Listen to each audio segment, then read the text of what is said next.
Again, let's see what is the decision significant of that decision by the Rajnath Singh about what. Along with that, for decades, military strength was measured through कई सालों से जो military की strength थी ये measure की जा रही थी किससे नंबर ऑफ टैंक्स दे है फाइटर एयरक्राफ्ट्स आप जानते हो ना फाइटर एयरक्राफ्ट क्या है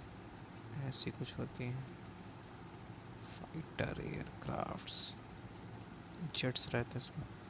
फिर ये आगे वारशिप्स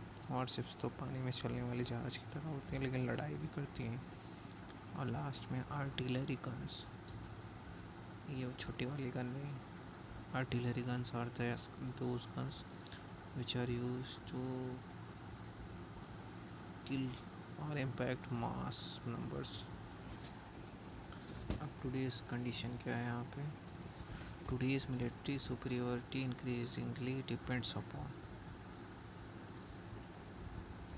जो आज की मिलिट्री सुपीरियोरिटी है ये इंक्रीज़ हुई है और डिपेंड्स mainly करती है किन चीज़ों पे तो ये डिपेंड करती है पहले artificial intelligence how does that states military use the artificial intelligence it completely depends on that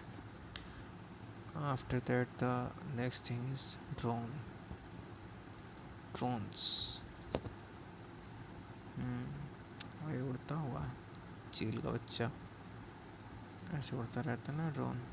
वो भी बहुत इम्पोर्टेंट हो चुका है अब इसके बाद है काउंटर ड्रोन सिस्टम हाँ अब इस ड्रोन सिस्टम को कुछ काउंटर करने के लिए भी चाहिए तो जो इसको काउंटर कर सके वो आपके पास होना चाहिए इसके बाद इलेक्ट्रिक वारफेयर होती है इसमें मैं समझा देता हूँ आपको क्या होता है तो जैसे ही आपका हो गया प्लांट इलेक्ट्रिक प्लांट है कहीं अब इसमें कई पोल्स लगे हैं इसमें इलेक्ट्रिसिटी फ्लो हो रही है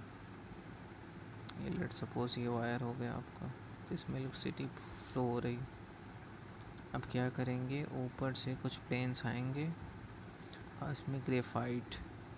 का छिड़काव कर देंगे तो एज यू नो ग्रेफाइट क्या होता है गुड कंडक्टर ऑफ इलेक्ट्रिसिटी तो ये यहाँ पे एक कवर बना लेगा और इस कवर की वजह से शॉर्ट सर्किट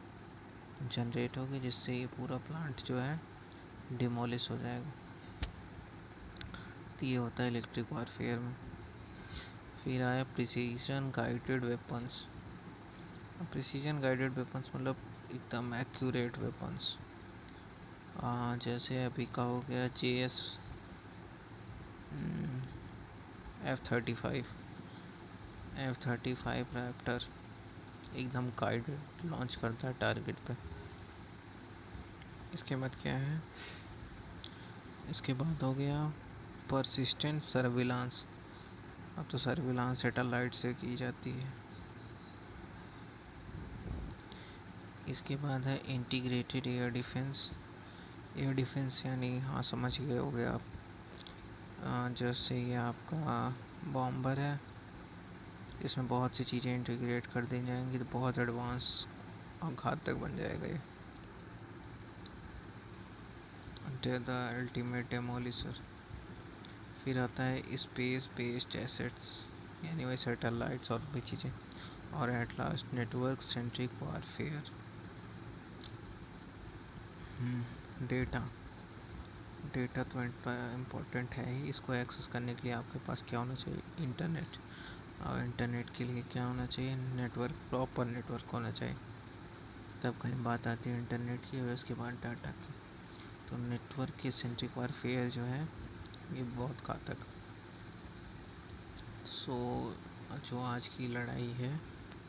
जो आज की मिलिट्री सुपीरियॉरिटी है उसमें ये चीज़ें तो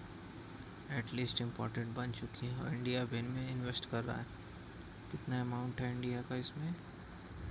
52,000 crore defence boost for all 3 forces यानी एयर वाटर जो गया नेवी और third one is army. Thanks for watching.